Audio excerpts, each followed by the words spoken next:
debout. Être un rebelle sans se mettre à genoux, comme une étincelle dans ce monde de fous. Vous l'avez? Être un rebelle sans se mettre à genoux, comme une étincelle dans ce monde de fous. Être un rebelle sans se mettre à genoux, comme une étincelle dans ce monde de fous. Je ressors pas masqué quand je marche sur la terre. Je ne suis pas né pour vivre en muselière, se serrer dans les bras, devenu hors la loi. Mais qu'aurait-il de pire qu'une vie sans sourire? Être un rebelle sans se mettre à genoux, comme une étincelle dans ce monde de fous.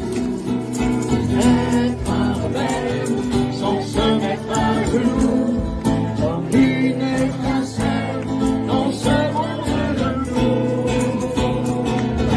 La patrie est un vampire qui boit le sang de ses héros. J'ai refusé de servir sous quelconque drapeau. Des gens heureux qui s'aiment, ça fait trembler le système. Va donc faire prendre un fusil à quelqu'un qui a choisi. Être un rebelle sans se mettre à genoux, comme une étincelle dans ce monde de fous. Être un rebelle sans se mettre à genoux, comme une étincelle dans ce monde de fous. Je suis un fléau social. J'aime pas les troupeaux, j'ignore le mot normal. Je n'écoute pas les infos, ni n'achète le journal. Qu'il pleuve ou qu'il fasse beau, c'est pour ça que j'ai bon moral. Être un rebelle sans se mettre à genoux, comme une étincelle dans ce monde de fous. Être un rebelle sans se mettre à genoux, comme une étincelle dans ce monde de fous. Je ne sors pas masqué quand je marche sur la terre. Je ne suis pas né pour vivre en muselière, se serrer dans les bras, devenu hors la loi. Et qu'aurait-il de pire qu'une vie sans sourire? Je ne vois rien sans se mettre à genoux, comme une étincelle dans ce monde de fous. Être un rebelle sans se mettre à genoux, une étincelle dans ce monde de fous. Dans ce monde de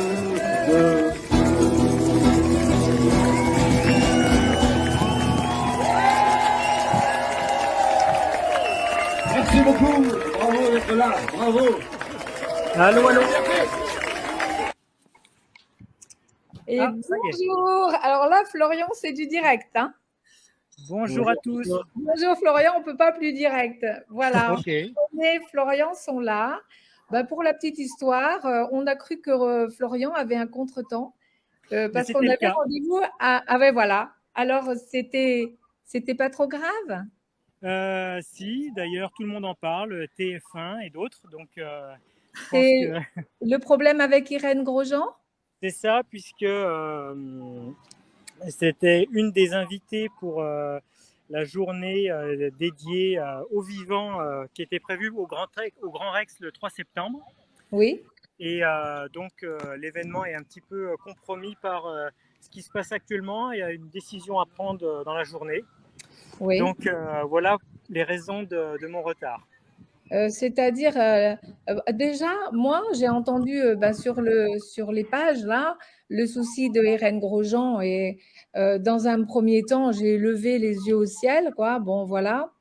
Il y a ce premier dossier. Il y a le deuxième dossier de la bagarre de l'ombre avec la lumière, hein. Plus quelqu'un est lumineux, plus il est attaqué. Irène Grosjean fait partie de ces personnes-là. Donc, comment être solidaire avec elle? Je crois que ça, il faudra qu'on en parle. Et la troisième chose, ben oui, c'est tout ce qu'elle fait qui va être un peu arrêté, y compris l'événement que tu crées le 3 septembre autour de l'empreinte. Donc, je rappelle que Florian est cet homme extraordinaire qui a mené à bien un projet qu'il a appelé Utopia. Et il a traversé… Eurotopia, pardon. Eurotopia, tu as raison, tu as vu. Hein. Et moi, j'ai plongé dans ton livre pendant plusieurs jours. Là, j'ai pris plein de notes. Donc, je ne crois pas que la petite émission d'aujourd'hui va tout remplir. Surtout là, qu'il y a ce fait divers. Et 3557 kilomètres sans argent, sans papier, sans chaussures. Voilà, ben ça, je vous laisse découvrir l'empreinte. Il va passer dans votre ville et peut-être il y aura Florian, vous aurez la chance d'avoir un débat à la suite. Et puis, je suis heureuse d'avoir René, parce que tu as demandé à René de faire la page de couverture de ce guide de survie du XXIe siècle. Et ben, comment passer de l'enfer au paradis, Dixit Irène Grosjean, par le purgatoire.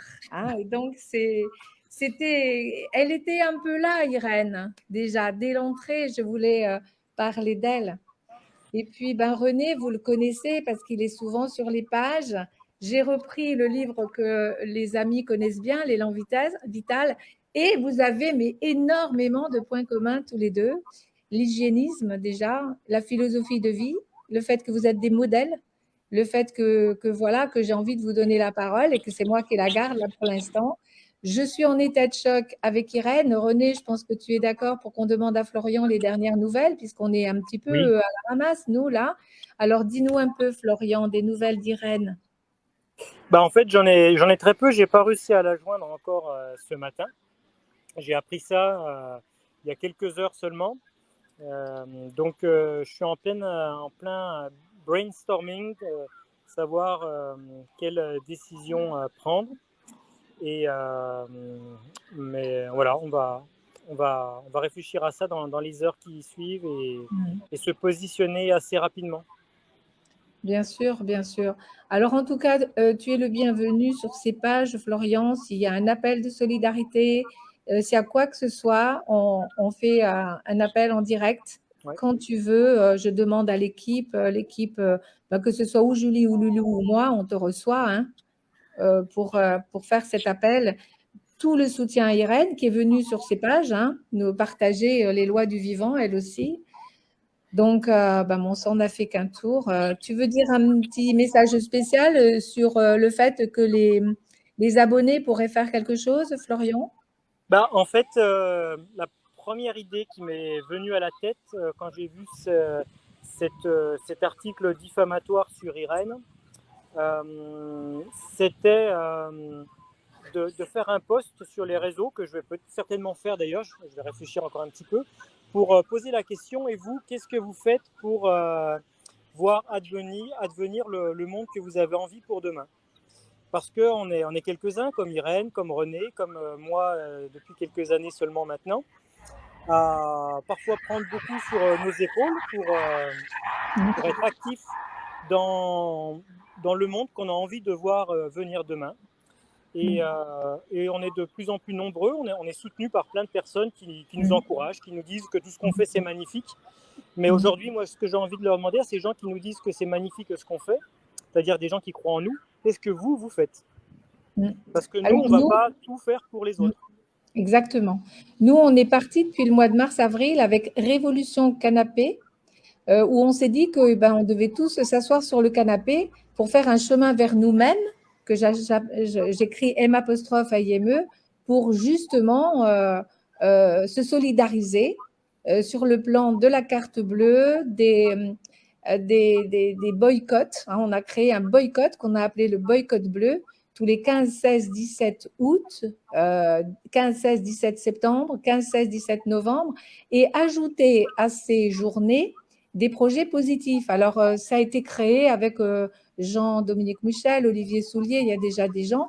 Et là, je pense que on peut s'unir pour justement poser les questions. Alors moi, j'ai eu des retours déjà de ce premier boycott. Les gens sont prêts à se fédérer pour des projets autour des repas crus, autour de planter un arbre. J'en parlais avec René en t'attendant tout à l'heure. Et moi, je m'associe, toi aussi, je pense, René. On Oui. va adhérer à ça. Et tu peux adhérer aussi à Révolution Canapé Canal. Je t'enverrai le lien pour mettre des choses spécifiques sur ce qu'on boycotte et ce qu'on arrose. Voilà. Qu'est-ce que je vais arroser pour demain? Parce que c'est bien gentil de se tourner vers ce qu'on ne veut pas, mais si on l'arrose encore, on va encore le créer. Donc, qu'est-ce que je mets de positif dans le boycott bleu? Et pour la prochaine fois, je voudrais qu'on propose de faire germer un arbre pour le planter en novembre et de se réunir autour d'un repas cru, puisque sur les pages, il y a Kilu Cru, qui est une petite capsule de cuisine crue, tu vois. Donc, comment on peut s'associer? Eh ben, faut se réunir, faut se mettre sur le canapé, hein, et puis voir comment on peut s'entraider. Qu'est-ce qu'on veut arroser pour demain? Voilà, c'est ça le truc. Nous, c'est ça notre truc sur les pages, hein. Qu'est-ce qu'on veut arroser pour demain? Quelle croyance, hein, puisque je vais passer un peu la parole à René, mais quelle croyance, hein? Deux croyances significatives à enlever. Allez, à toi, René. J'aime pas le mot croyance. Ben non. J'associe toujours croyance même à une Religion. chaîne, parce que la croyance, c'est quelque chose qu'on nous a inculqué de l'extérieur. Moi, je dirais plutôt, il faut plutôt parler de foi, On l'a accepté, on a été formaté, il faut déformater. Justement, et ça, c'est le gros problème de notre société, parce que les gens ne se rendent même pas compte à quel point ils sont conditionnés. On ne peut même pas leur dire, vous avez des chaînes, ils sont incapables de les voir.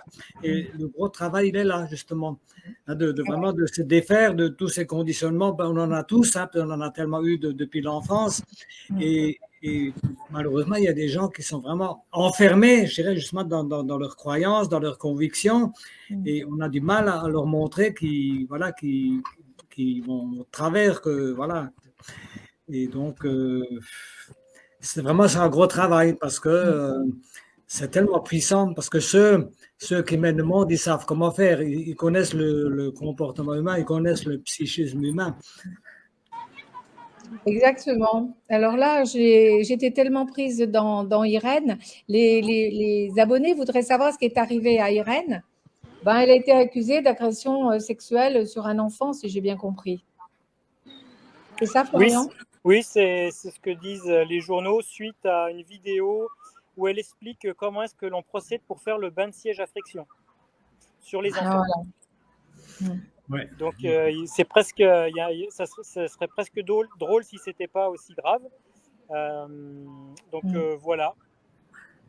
Ce que je voulais rajouter par rapport à cette révolution, moi, c'est un mot que je crains un petit peu, peut-être comme René craint le mot croyance, parce que souvent, quand j'observe un petit peu ce que les gens sont naturellement portés à faire quand il y a quelque chose qui se manifeste et qui ne nous convient pas dans notre environnement, dans la société, c'est d'aller contre. Mais il y a une phrase que j'aime bien, moi, c'est « ce à quoi l'on résiste persiste ». Et là où va notre attention, va notre énergie. Et donc, pour moi, aller lutter contre quelque chose, c'est le renforcer, c'est lui donner même la légitimité d'exister. Et pour moi, c'est important d'engager son énergie dans ce que l'on veut voir, donc dans du positif. Voilà. Oui. C'est pour ça que boycotter des choses, faire des manifestations, pourquoi pas. Moi, c'est pas là où j'engage mon énergie. Mais en tout cas, pourquoi pas ne faire ça, mais en tout cas, il faut mettre aussi son énergie dans des choses qui vont construire quelque chose. Sinon, c'est du vent. Est-ce que tu vois l'affichage que je viens de mettre? Révolution Canapé s'écrit Évolution. Très bien, parfait. Oui.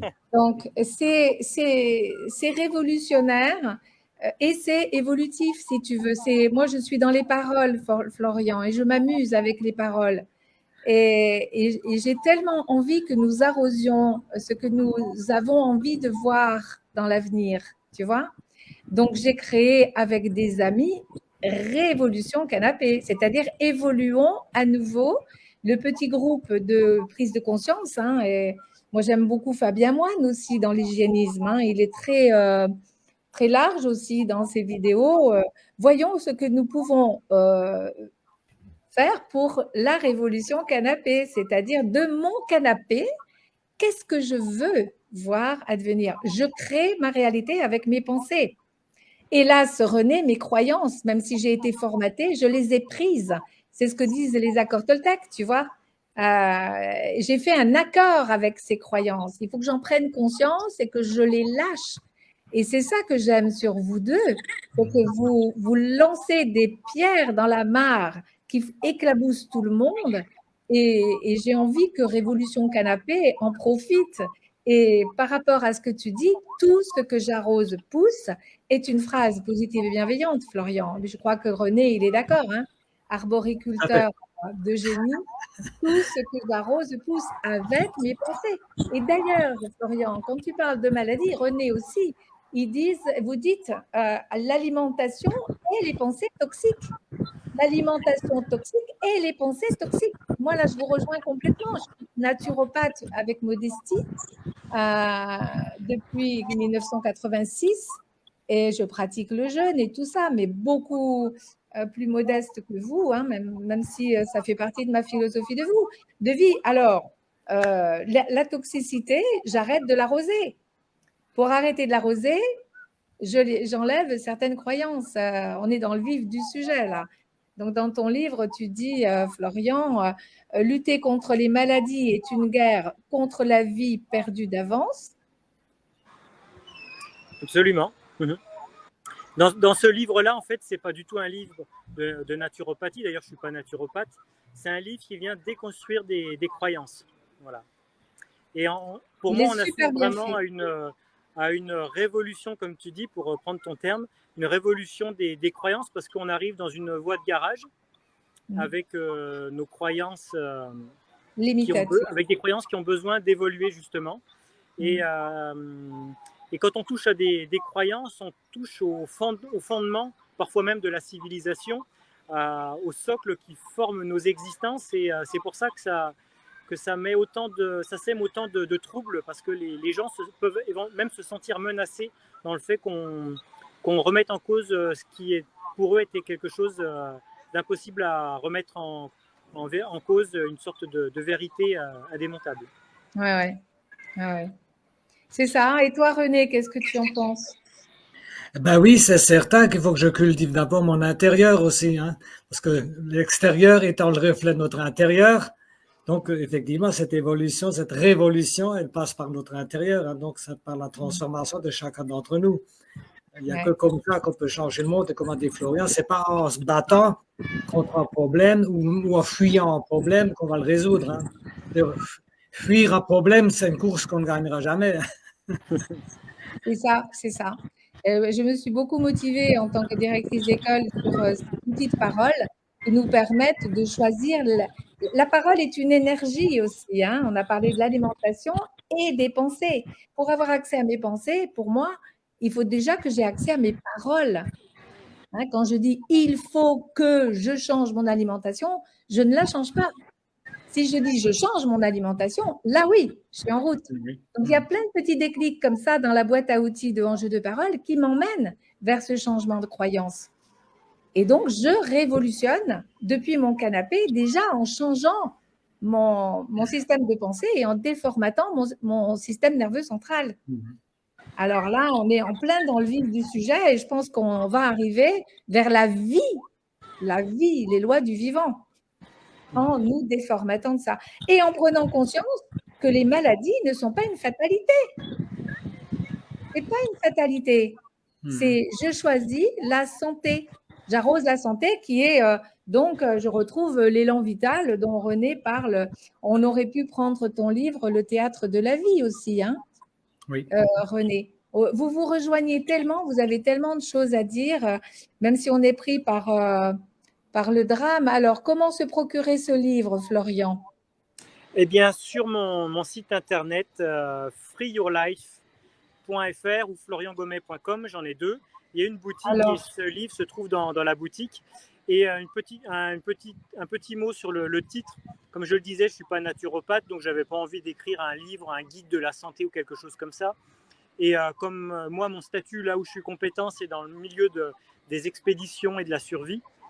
C'est pour ça que j'ai eu envie de donner ce nom-là, c'est un livre qui a été écrit qui a été écrit au tout début du premier confinement. Et c'est pour ça que je le trouvais complètement... je trouvais qu'il arrivait au bon moment, quoi. oui.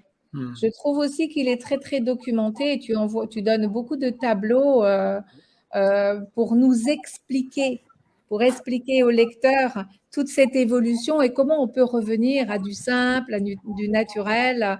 Je crois que là, on est en harmonie tous les trois, hein. Décompliquons, déformatons, déconditionnons-nous et après, on peut aborder la simplicité de la vie. C'est ça, oui. Hein? Et donc, pour parler un petit peu de ces lois du vivant, oui.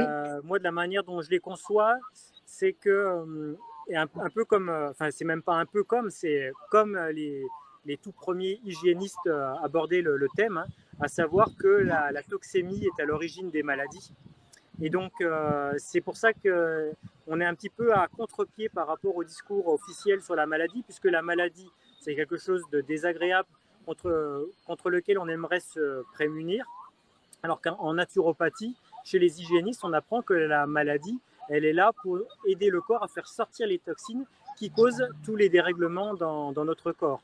Donc, à la fois, il y a complètement un renversement de la valeur par rapport à la maladie. Ça devient non pas quelque chose de négatif, mais quelque chose de positif, un fonctionnement normal du corps quand il a trop de toxines pour qu'il fonctionne bien. Et derrière aussi, se cache quelque chose que René a abordé, à savoir la foi. La foi dans le fait que l'état naturel pour tout être humain, tout être vivant, c'est d'être en santé. Et que quand il y a la manifestation de la maladie, c'est que le terrain, c'est-à-dire la quantité de toxines qu'il y a dans le corps, se trouve en excès et provoque des dérèglements. Et ces dérèglements vont apparaître dans le corps en fonction de notre profil psycho-émotionnel. Pourquoi est-ce qu'on va avoir mal à la tête, mal au ventre, à une épaule, au foie ou des problèmes digestifs? Ça, c'est complètement en lien avec nos pensées.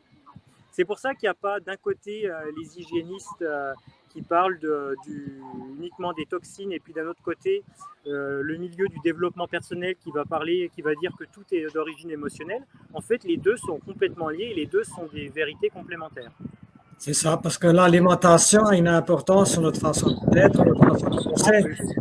Toutes les découvertes sur le microbiote le montrent. D'ailleurs, on sait très bien maintenant que beaucoup d'hormones du bien-être sont sécrétées par le microbiote intestinal.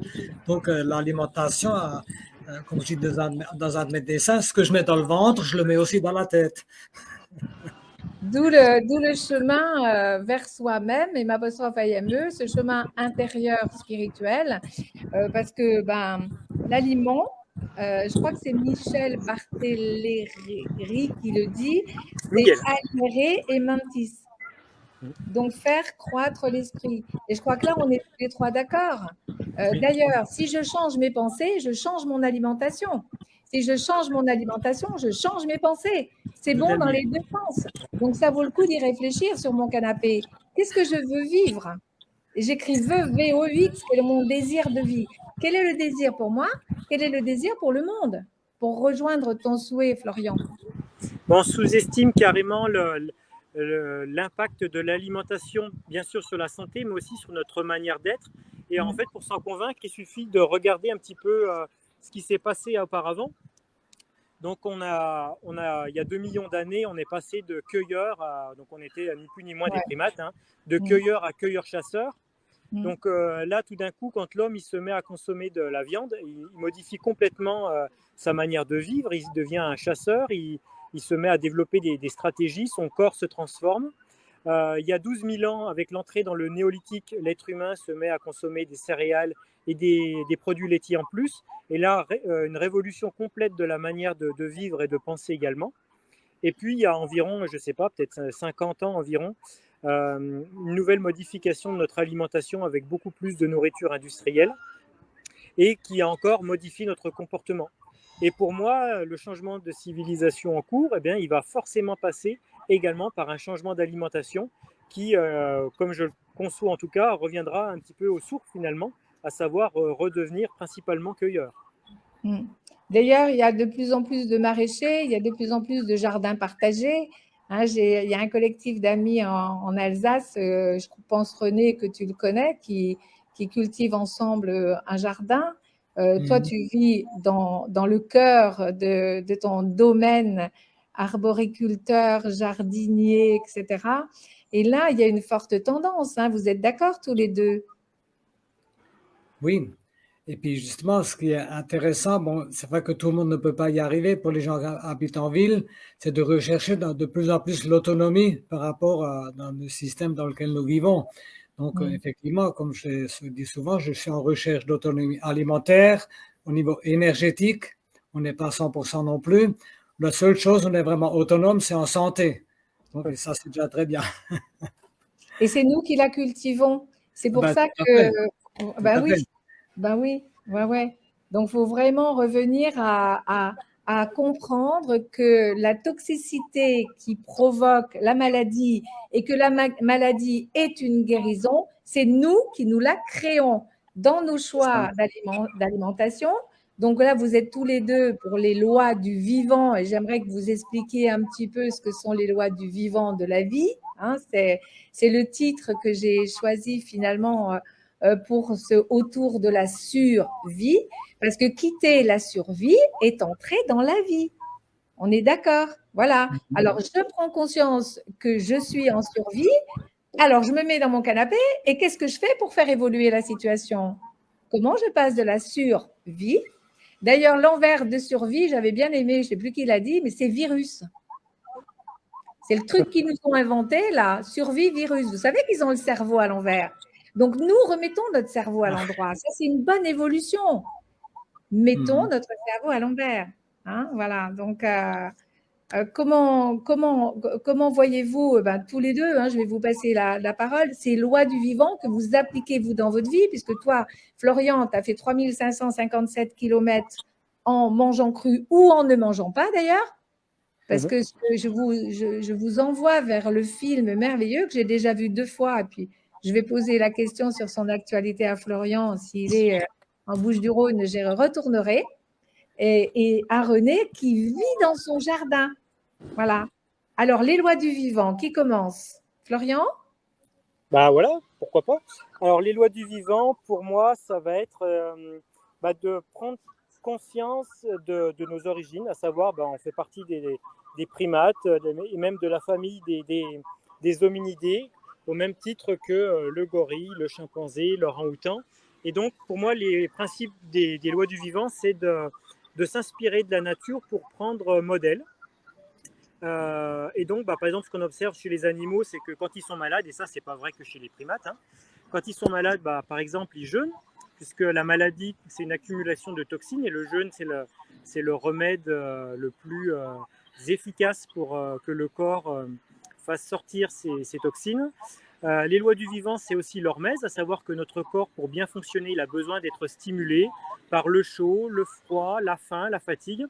Et qu'en l'absence de ces stimulations, eh bien, le corps progressivement perd en énergie vitale et dépérit. Et l'autre loi du vivant, pour moi, ça va être par rapport à l'alimentation, à savoir que si on regarde, c'est-à-dire avoir une alimentation qui soit physiologique, donc ça déjà c'est indéniablement une alimentation qui va être crue, puisque dès que l'on va cuire les aliments, on va transformer les molécules qui s'y trouvent, il y a des réactions chimiques qui se créent, une information vibratoire qui est perdue également, ce qui fait qu'après le corps ne comprend plus ce qu'on lui donne et on se coupe de notre instinct pour savoir si un aliment va être bon ou pas pour nous. Donc ça va être une alimentation crue et après la plus proche possible de ce qui est des aliments compatibles avec notre système digestif. Et si on regarde ce qui se passe chez les grands singes, eh bien ils mangent des fruits, on va dire à 80-90%, et le reste ça va être quelques feuilles, quelques légumes, quelques produits animaux en petite quantité, et c'est tout. Et voilà. Il s'épouille, il mange des poux. Je sais pas, en tout cas, ils mangent des petits vers qui se trouvent dans les fruits. Comme peu quand comme on les cueille vaches. une pomme Ouais. et qu'on ne regarde pas ce qu'il y a dedans, voilà. Voilà, c'est ça, c'est ça. Donc, ils ont un peu leurs protéines. M'a fait beaucoup rire quand j'ai découvert ça avec les vaches. Les vaches mangent l'herbe et en même temps, les petits escargots, les mouches, enfin, tout ce qui se trouve là, hein. Bon, ben, merci pour cette explication claire, Florian. René. Alors, moi, ce que j'ai surtout envie de dire, quelque chose qui me frappe beaucoup, c'est que cette incompréhension, justement, des lois de la vie, hein. Il y a comme une intelligence qui anime notre corps, cette intelligence qui nous a fait passer du stade d'embryon jusqu'à l'état adulte, hein, qui a formé notre corps, elle est toujours là. Et c'est elle qui est là quand il y a, qui provoque la fièvre, qui provoque les symptômes, justement, qui sont mal compris par les êtres humains et surtout la médecine. Et voilà, et le problème, c'est que l'homme est devenu intelligent, il a trouvé des moyens pour combattre des choses qui sont que l'expression de la vie, hein. On le sait d'ailleurs, mais bon, c'est pour des motifs plutôt commerciaux, tous ces scientifiques qui sont honnêtes et qui expliquent tout ça sont mis de côté. Voilà, donc il y a déjà ça. Et autrement, moi, effectivement, par le passé, je me voulais un peu athée parce que bon, j'ai eu mon éducation chrétienne catholique que j'ai entièrement rejetée. Donc, mais je me suis vite rendu compte qu'on ne peut pas être athée rien qu'en observant la nature. Quand on voit vraiment une fleur, comment elle s'épanouit avec toutes ces pétales qui se mettent vraiment en ordre parfait. Quand on voit toutes ces, voilà, dans mon verger, quand je vois toute cette vie, il y a une intelligence qui est là, qui anime tout ça. Et donc, voilà, et c'est cette intelligence qu'il faut arriver à comprendre et à respecter. Exactement, c'est ce que j'appelle moi aussi la foi, hein, j'ai un peu le même parcours que toi. Cette foi qui nous porte à nous aimer, à aller vers demain et à nous aimer aussi en solidarité avec les autres. Donc, ces lois du vivant, si on en prend conscience, donc ça serait l'essence ciel de ce direct. Si nous prenons conscience que c'est bon pour nous, bon pour ceux qu'on aime et bon pour la planète elle-même, eh ben, on peut se mettre en route aujourd'hui. Alors, oui. Donc, on sait très bien que la vie se nourrit de la vie. Donc, ça relève du simple bon sens qu'il faut prendre des aliments vivants, hein. Donc, on sait très bien que la cuisson, elle tue. Donc, voilà, ça n'a rien de... Parce que souvent, on rigole, ah, tu manges cru, c'est bizarre, quoi. Alors que non, mais je trouve que c'est plutôt bizarre de cuire les aliments. Hein, ça n'a pas de bon sens. C'est ça. C'est une question d'habitude, comme dit Florian, ça fait 60 000 ans d'habitude. Et voir aussi la sédentarisation qui a enlevé, qui a permis aux gens de se sédentariser. On est très sédentaire, hein. Florian dit que, je ne sais plus si c'est toi, Florian, qui dit que quelqu'un qui est dans un bureau, qui prend sa voiture, qui prend l'ascenseur, il fait à peine 400 mètres par jour. Alors, c'est vraiment aux antipodes des lois du vivant. Il faut se déshabituer de ça. Là, il y a un manque d'hormèse, effectivement. Et par rapport à ce que disait René, ce que je voulais dire aussi, c'est qu'effectivement, dans cette nature, quand on observe la nature, et d'ailleurs, même les scientifiques ont de plus en plus de preuves qui montrent à quel point il y a une intelligence qui nous dépasse largement et qui est présente dans tout le règne du vivant.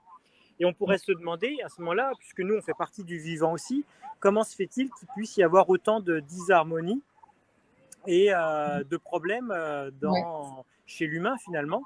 Et pour moi, l'explication, c'est lié à l'alimentation, c'est-à-dire qu'en mettant des aliments cuits dans notre corps, mélangés, des aliments industriels, eh bien, on met des poisons. Et c'est un petit peu comme la métaphore du GPS, hein.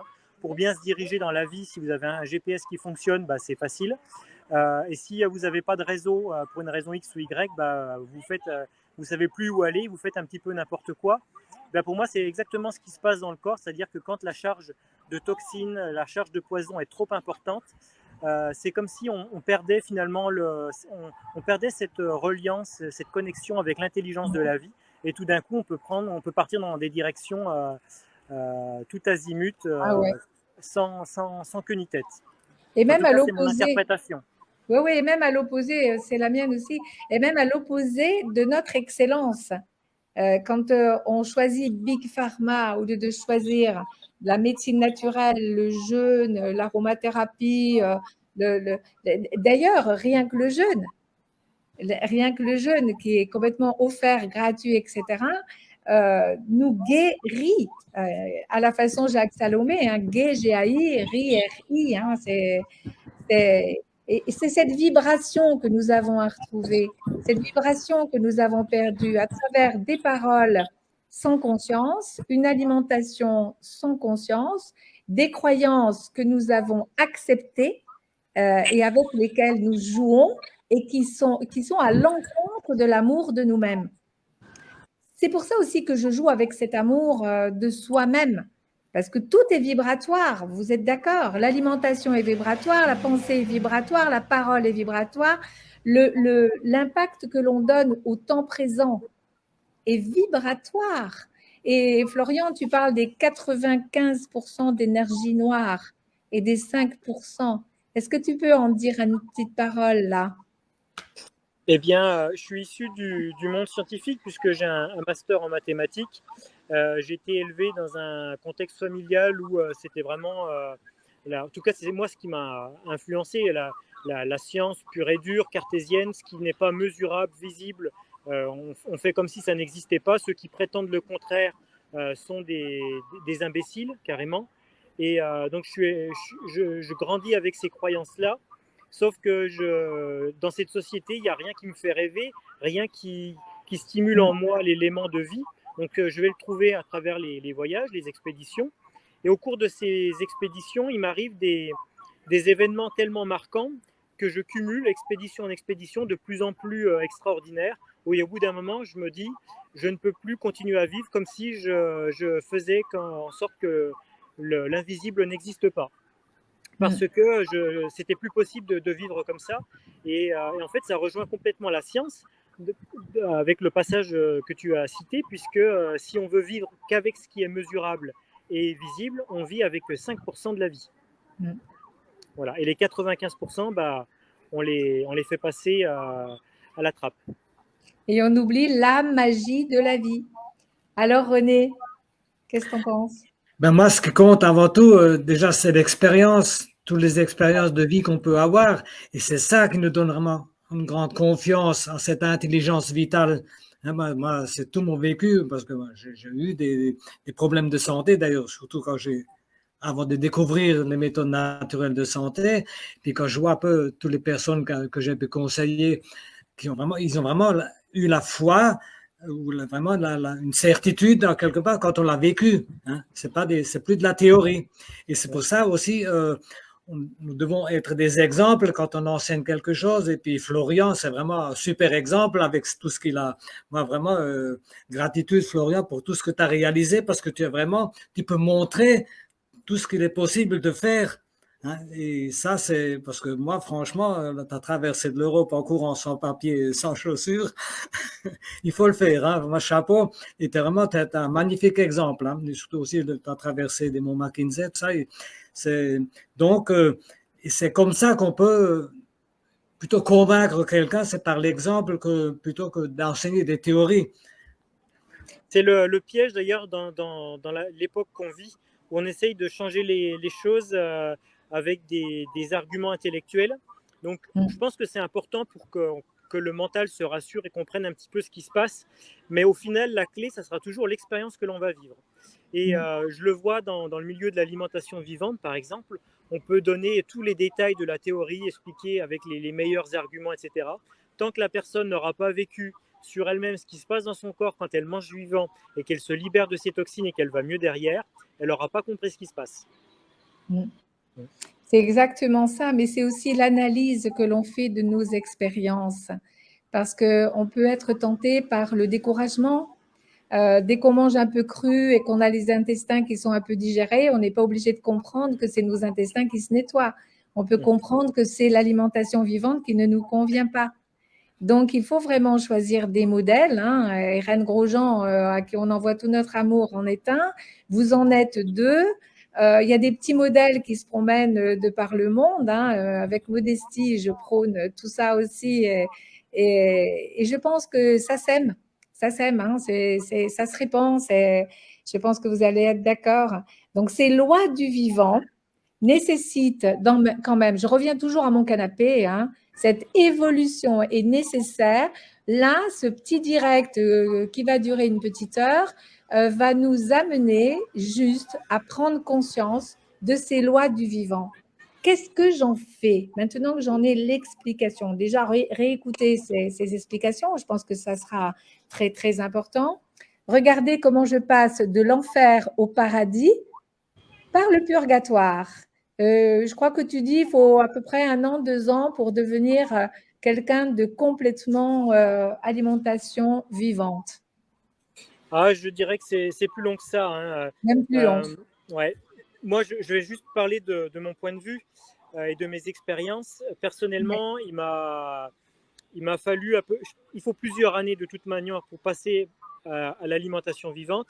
Et il y en a aussi qui vont, comme René, continuer à manger un peu de produits animaux. D'autres comme moi qui n'en consomment plus du tout. Après, ce qui se passe, c'est que plus un corps va être chargé en toxines avec une vitalité basse, plus ça va être compliqué pour l'organisme de faire sortir les poisons et donc de transformer son mode alimentaire. Voilà. Donc plus ça va être long. Plus ça va être long et plus il faudra être convaincu par ce qu'on fait, parce que ce n'est pas un truc qui va se faire en quelques semaines ou en quelques mois, mais qui va se faire sur plusieurs années avec une évolution progressive, toujours vers du mieux, mais avec certains caps à passer de détox. Et là, quand on ne comprend pas ce que l'on fait, comme tu disais tout à l'heure, on a vite fait de trouver des arguments pour se dire « non, ce n'est pas fait pour moi ». Et donc, revenir à ses anciennes habitudes. Et c'est pour ça que c'est important de connaître des personnes de connaître les étapes par lesquelles on passe quand on fait cette transition, sachant qu'il y a différentes personnes en fonction de leur âge qui vont passer par différentes étapes. Quelqu'un, par exemple, qui commence l'alimentation vivante à l'adolescence, n'aura pas besoin, ou qui a une très forte vitalité, n'aura pas besoin de faire des purges, comme moi je pratique, pourra passer à l'alimentation vivante assez facilement. Et plus on aura une charge de toxines importante, plus il y aura des pratiques secondaires comme les purges, mais il n'y a pas que les purges, qui vont pouvoir aider le corps à faire sortir ces toxines qui nous surchargent et passer ce cap du sevrage. Parce que, en tout cas c'est mon point de vue, on a bien compris que l'alcool, que le tabac, ça pouvait être vécu comme des addictions. Mais dire que l'alimentation cuite, le sucre, etc. sont des addictions, moi c'est ce que je crois, mais c'est encore pas passé dans les mœurs. Et donc il y a un sevrage à passer, comme si on voulait arrêter le tabac. Et donc ça demande un passage. On dit même que les mauvais candidats qui sont dans notre œsophage et estomac réclament le sucre. Et que c'est pour ça qu'on est addict au sucre. C'est ça, hein, René? Entre autres, intéressant, addiction. C'est aussi lié à l'émotionnel. Hein. Et oui. De ce chocolat, c'est aussi lié beaucoup à l'alimentation, est beaucoup lié à l'émotionnel. Pour revenir aux produits animaux, c'est vrai que moi, dans les années 70, moi, j'étais convaincu qu'il faut être végétalien. J'étais entièrement contre les produits animaux et pendant longtemps, j'étais végétalien. Mais je faisais beaucoup d'autres erreurs parce que je mangeais cuit, je mangeais des céréales. Et donc, c'est vrai que pour moi, c'était pas le top d'être végétalien en mangeant des céréales et mangeant des cuits, effectivement. Et quand je me suis mis au cru, c'est vrai, il faut toujours faire aussi les choses sans forcer. Hein. C'est-à-dire que moi, pendant longtemps, hein, je côtoyais des gens qui mangeaient cru, je connaissais des instincteurs, mais pour moi, je le sentais pas pour moi. Je disais, c'est trop difficile, voilà. Et finalement, c'est venu tout seul, sans forcer, puis sans frustration aucune.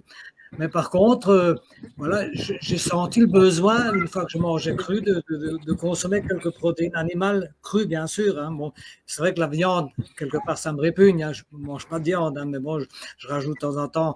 Mais ce n'est pas de grosses quantités, un peu d'œufs ou un peu de poisson cru mariné. Hein. Donc, mais si vous voulez, la base, c'est toujours le végétal quand même. Hein. Maintenant, c'est vrai que c'est aussi pas... Moi, j'ai rencontré des véganes qui étaient vraiment bien musclés, en super bonne santé, mais j'ai rencontré des familles de gens véganes qui mangeaient quand même cru ou plus ou moins beaucoup de cru et qui étaient en carence, qui étaient en mauvaise santé. Et donc, ça m'a... Voilà, il n'y a pas de vérité quelque part, produits animaux, pas produits animaux. Pour moi, nous sommes tous des êtres peut-être très différents. Et moi, je connais des gens qui étaient véganes, qui sont tombés dans l'excès inverse, hein, qui se sont mis ce qu'on appelle la primal diète, qui mangent énormément de viande crue. Donc là, ils sont tombés dans un excès inverse qui n'est pas bon. Je crois que le mieux, c'est de garder enfin, toujours être dans le ressenti. Et quand on sent le besoin de prendre un peu de protéines animales, on en prend. Et pas non plus dire, voilà, je suis 100% par philosophie contre, voilà, parce que c'est vrai qu'il y a un problème éthique, manger de la viande, c'est un problème éthique parce qu'il faut tuer des animaux pour les manger. Et je ne pense pas que l'être humain est là pour tuer des animaux pour les manger. Ça, effectivement, j'en suis convaincu. Ah oui, oui, puis Florian parle dans son livre de guide de la survie. J'insiste un peu hein, parce que je veux vraiment vous envoyer dans quel livre on peut réapprendre à manger, demande Nelly. Il y en a plein, hein, on reposera la question après, mais nous devons aussi nous désintoxiquer de nos croyances. Il y avait une émission sur le placebo hier sur les pages. Le placebo est super puissant. Un médecin n'avait plus de ce produit pour enlever la douleur, la morphine. La morphine. Il n'avait plus de morphine. Et il a fait des piqûres d'eau saline qui avaient le même effet que la morphine pendant la dernière guerre. C'est là qu'il a découvert que vraiment notre esprit peut être puissant à condition qu'on le déshabille de certaines croyances qu'on nous a données et qu'on a prises. On est responsable quand même de les avoir prises. À nous donc de prendre conscience et de voir comment, puisque nous sommes des êtres uniques, nous allons faire ce chemin vers du simple et vers les lois du vivant. C'est quoi qui est vivant? Ce qui est vivant, c'est comment nous mesurons l'énergie. Comment Florian a-t-il fait pour faire 3557 km en 88 jours? Comment René a-t-il pu guérir en changeant son alimentation, ses croyances, en expérimentant, en fait, hein, l'expérience et l'analyse de l'expérience. Moi, j'aime beaucoup dire que tout est cadeau. Une maladie est un cadeau, puisqu'elle va me faire aller chercher la guérison, là où je me suis mise en état de mal à dire quelque chose en moi-même. Donc, c'est un peu ça aussi, les lois du vivant, à travers vos livres. Hein, et quel plaisir! Moi, j'ai toujours vu maman éplucher les carottes, j'ai épluché les carottes et j'espère que mes enfants continueront à éplucher les carottes. Cette loi de la facilité, oh, j'ai pas le temps. Eh bien, pendant les 3 jours de boycott bleu, les gens ont retrouvé le plaisir d'éplucher les carottes, de lire, de jouer, de se promener, parce qu'on a aussi lâché un peu les réseaux. Donc, 3 jours, les 3 prochaines journées, ça peut être intéressant de se marier avec ton idée. Qu'est-ce que je veux? Et choisir, mais une chose, planter un arbre, faire un repas cru. Voilà. Parce que ça nous donne l'occasion de chercher. Il y a de très, très beaux livres. Et puis, il y a de très belles vidéos aussi. Hein. Bon, je vous renvoie sur la réunion du jeudi où il y a 22 recettes tournées par Marie-Odile dans le Kilu Cru. René, toi, tu as plein d'idées. Je ne sais pas si tu as fait des vidéos avec des recettes. Non, j'en ai pas encore fait, non. Par contre, les carottes, ça ne s'épluche pas. Hein. Ah voilà. Ben oui, mais nous, c'est la même chose. C'est vrai que vous les épluchez pas, mais que moi, mes parents, tu vois, on ne savait pas ça. Hein. Mes parents auraient plus de 110 ans aujourd'hui. Et quand j'étais petite, donc, maman allait chercher les carottes dans le jardin et les épluchait. Et les carottes, elles avaient des formes fantastiques. Hein. Elles n'étaient pas comme ça, toutes tranquilles. Hein. Là, actuellement, je récolte une betterave rouge que j'ai récoltée pour faire du jus. Elle a fait 1 kilo. Hein. Ah ouais. On a des trucs énormes dans le jardin. Enfin, pareil, on fertilise la terre. Hein, c'est pareil. Hein, c'est en enrichissant la terre par une fertilité naturelle qu'on arrive à avoir des super résultats, bien mieux qu'en agriculture chimique. Hein, comme ça, mon jardin peut être un exemple, comme quoi on n'a pas besoin de chimie. Oui, oui. Là, d'ailleurs, tu pourrais partager peut-être un peu avec les amis et les secrets, parce que, bon, je vous renvoie au direct que nous avons fait quand René et Huguette nous avaient invités. Là aussi, hein, on a changé la croyance. Il n'y a pas besoin d'engrais et d'insecticides, parce que là, on est en train de tout empoisonner. De toute façon, ce qui est dedans est dehors. Donc, si je transforme mon intérieur et que je commence à prendre conscience que les lois du vivant sont à ma disposition, ça va tout changer et me libérer de la toxicité. Et ça va dans les deux sens. Je libère des croyances négatives ou limitantes, puisque Les deux croyances limitantes dont tu parles dans ton livre, c'est la vie est dure, mal faite, injuste, fataliste et gouvernée par le hasard. Donc toi, tu prends l'opposé, c'est-à-dire la vie est facile, bien faite, tout à fait juste et tout est synchrone. En fait, c'est un point de vue très, très spirituel, mais pour moi, on vit l'énergie, on vit ce que l'on vit en fait autour de soi, dans notre existence, c'est que la matérialisation de l'énergie qu'on porte. Oui. Et donc, les croyances que l'on a, elles vont se matérialiser dans la matière. Donc, et bien évidemment, ce n'est pas quelque chose qui se prouve, mais c'est quelque chose qui s'observe et qui se vit par contre. Et c'est vraiment ce que je voulais faire sur l'empreinte, c'est-à-dire que j'ai la croyance que tout ce dont j'aurais besoin, je vais le trouver, et que le corps peut se nourrir qu'avec des fruits et des légumes crus, que je suis capable de traverser, de courir longtemps pieds nus. J'ai ces croyances-là, et en plus, ce sont des croyances qui, comme on l'a vu intellectuellement, sont quand même en phase avec ce qu'on appelle les lois du vivant.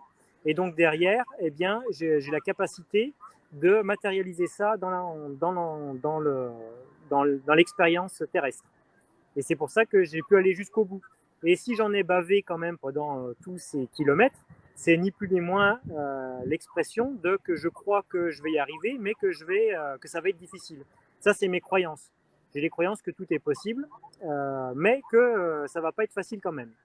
Donc, en modifiant ces croyances-là, j'aurais pu peut-être faire une traversée de l'Europe qui soit plus douce.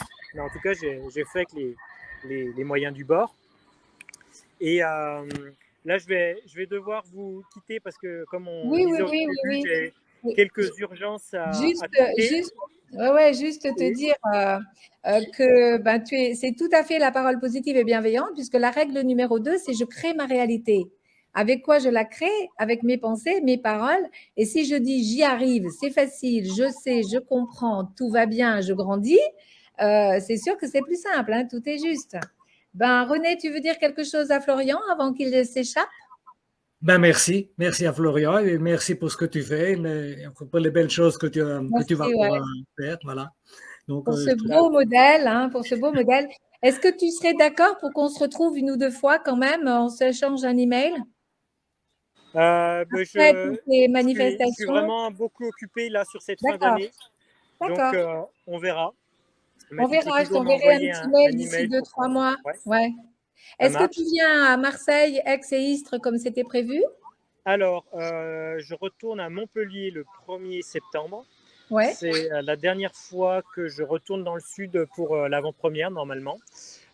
Sinon, je serai dans l'ouest, côté de la Bretagne, début septembre également. Et alors, c'est où dans l'ouest? Parce qu'on a plein d'abonnés là-bas. Châteaubriand et Saint-Malo. Et Auray. Mais Auray, je ne sais pas où c'est encore. D'accord. Okay. Et puis, après, fin septembre, je vais être vers chez moi, du côté de Chambéry. Retourner aussi où j'habitais il n'y a pas si longtemps que ça, à Mâcon. Et là, la prochaine projection, elle est en Saône-et-Loire aussi, à Chalon-sur-Saône, le 26 août. Donc, il n'y a rien dans le sud? Montpellier quand même. Mais Montpellier, oui, mais Marseille, Istres et Aix, ça ne s'est pas fait. Non. Alors, on fait un appel pour qu'il y ait Florian qui vienne nous voir dans le sud. Bonne solution pour le 3 septembre et surtout toutes nos pensées à Irène. Et merci d'avoir pris ce temps malgré ces actualités difficiles. À bientôt, Florian. Eh ben, merci à tous les deux. Merci René, merci Magie. Et je vous embrasse et je vous souhaite le meilleur. À bientôt. Merci. À bientôt. Merci à toi. Bye bye. Voilà. Il est parti direct. Eh bien, quel joli partage. Quel joli partage. La deuxième croyance qu'il a, c'est les maladies qui tombent dessus génétiquement comme un coup du sort. Et là, effectivement, moi, je peux en parler. Parce que je travaille actuellement avec une personne qui habite au Gabon. C'est une métisse qui est d'origine béninoise. Donc, elle a eu des enfants qui ont eu la drépanocytose. C'est une maladie congénitale. Donc, une fois qu'on l'a, on ne peut rien faire. Voilà. Donc, c'est des enfants qui souffrent beaucoup. Et puis un jour, d'ailleurs, son fils lui a dit, maman, si vivre c'est souffrir, moi je préfère mourir. Et là, ça l'a vraiment interpellée en tant que maman. Et donc, elle a vraiment essayé de trouver une solution pour que cet enfant puisse s'en sortir. Et donc, comme elle avait beaucoup de bon sens, elle a quand même pensé à l'alimentation. Et donc, elle a été jusqu'à venir en France pour prendre des cours de naturopathie à l'école d'Argère. Et puis, quand elle est rentrée après sa formation, elle a viré toute l'alimentation industrielle et ils ont mangé du vivant. Eh ben, les enfants ne souffrent plus de cette maladie dite congénitale. Sauf effectivement, c'est fort alors, hein? Donc effectivement, quand il n'y a pas de fatalité, il n'y a pas quelque chose qui nous tombe dessus comme ça par hasard, il n'y a pas des choses parce qu'on a eu des gènes mauvais et ainsi de suite. Je crois que le corps peut se reconstruire, le corps peut se régénérer. À ça, il y a de multiples exemples. Je vois par exemple Thierry Casasnova qui est également un exemple quand on voit comment il était avant et puis maintenant. Donc, ce qu'il enseigne, on peut penser que c'est juste puisque il a expérimenté. Il l'a expérimenté. Et pareil, moi, là, quand j'ai vu à partir du moment où je commençais à manger vraiment vivant, où j'ai carrément éliminé toute cuisson, eh ben, j'ai senti une transformation. Parce que je travaille beaucoup dehors, mais je peux faire des efforts physiques extraordinaires. Je ne sens pas le poids des années, parce que quand je vois des personnes de mon âge, moi je suis né à 48, donc j'ai 74 ans, quand je vois d'autres personnes de mon âge, ben, ils me font pitié quand je vois dans quel état ils sont. Or, moi, voilà, c'est pas, encore une fois, c'est pas pour me vanter, mais je cours, je saute, je grimpe comme à 20 ans. Donc, pour moi, c'est vraiment la conviction que le cru, c'est bon pour moi, c'est les résultats que j'ai pu obtenir. Donc, c'est pas de la, pour moi, c'est pas de la théorie. Ouais, voilà. L'histoire, c'est, et si tu veux bien, René, on se retrouvera, comme on l'a prévu, pour rassurer justement que lorsque nous jeûnons ou lorsque nous passons dans une cuisine différente, eh bien, il y a un appel parce qu'il y a une addiction aux habitudes d'hier et il y a une espèce de volonté que l'on peut vivre avec amour. C'est pas de l'exigence, c'est pas du régime. On n'est pas au régime. C'est pas de la performance. De toute façon, il faut jamais rien forcer. Il faut jamais rien forcer. C'est ça. C'est ça. Donc allons-y avec douceur. Ben, je vous rappelle tous les merveilleux livres de René. J'ai choisi celui-là et on avait fait la première page de la Publi des jeudis avec cette merveilleuse couverture. Encore merci de tout ton accompagnement, René. Là, santé, liberté, hein, la santé, ça vaut de l'or. Ah oui, ah oui. Et c'est moi dans ma chair. C'est pas cher, c'est cher. J'adore. Ça m'a coûté cher et cher, ou ça amène à ma chair de la légèreté. Quand je mange trop, que je suis lourd, que je n'ai plus qu'à faire la sieste et à laisser passer l'après-midi, je passe à côté d'une demi-journée quand même. Si je mange cru, ça ne m'arrive jamais. C'est ça, oui. Jamais.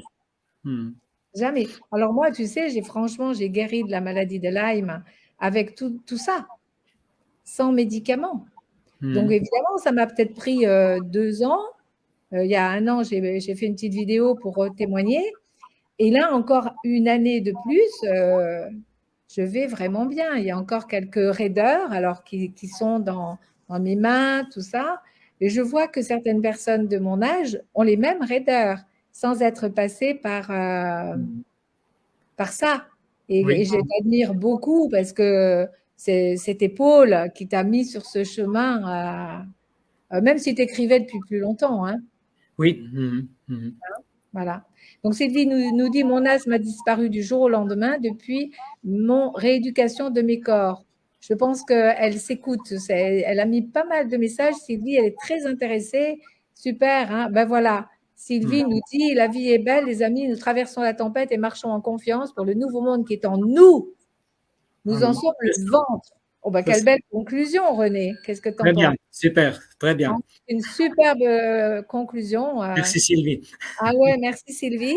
On se retrouve. Je suis vraiment heureuse de vous avoir rassemblés. Merci pour la belle couverture.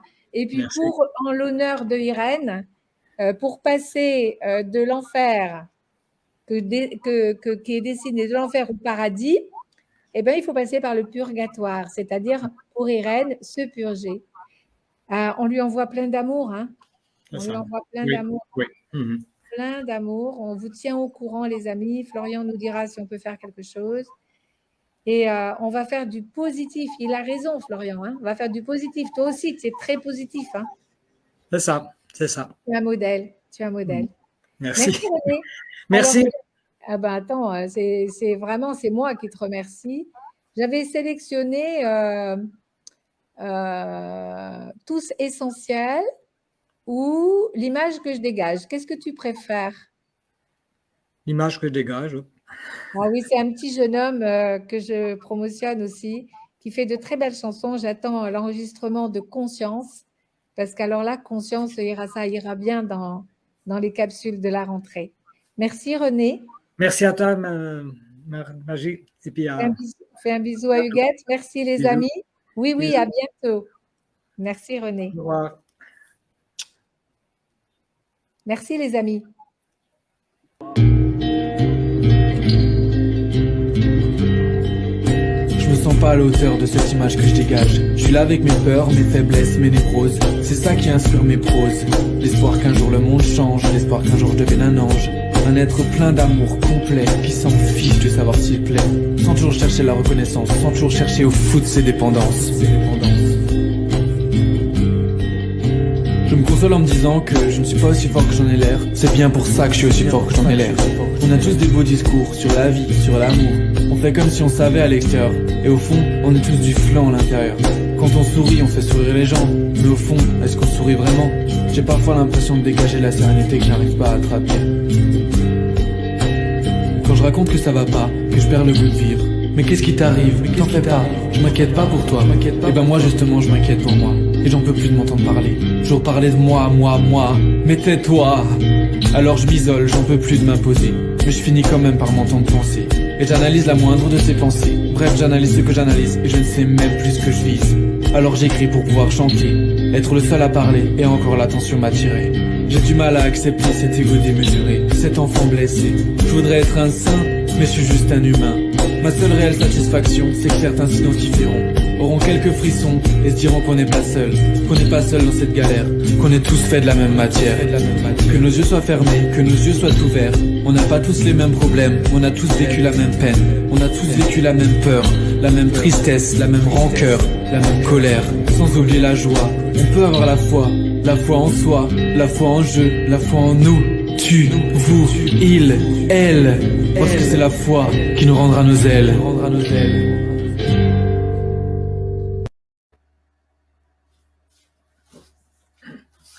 Voilà. Salut les amis.